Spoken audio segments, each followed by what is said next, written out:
මැරිලා ආයෙත් ඉපදුනා කිව්වොත් අපි ඒකට වාසනාව කියලා කියනවා. ඒත් බිල් මෝගන් කියන මේ කෙනාට heart attack එකක් ඇදිලා විනාඩි 14ක් මැරිලා ගිහින් තියෙනවා. ඊට පස්සේ ડોක්ටර්ස්ලා මෙයාව අමාරුවෙන් බේරගෙන කෝමා එකලුත් නැගිටලා ආපු මෙයා ලොතරැයියක් අරන් තියෙනවා.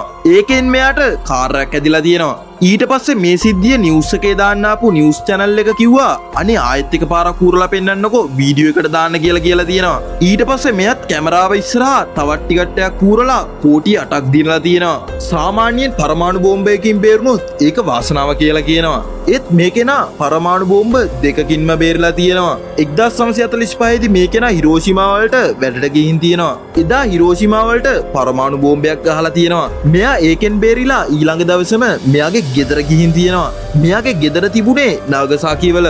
මෙයා ගෙදර ගියපු දවසේම නාගසාකි වලට දෙවනි බෝම්බයක් ගහලා තියෙනවා. වැඩේ කියන්නේ මෙයා ඒකනුත් බේරිලා අවුරුදු 93ක් වෙනකන් ජීවත් වෙලා තියෙනවා. ඔයාට හැමදාම අලුත්ම වීඩියෝස් බලන්න කැමති නම් අපිව subscribe කරලා තියාගන්න.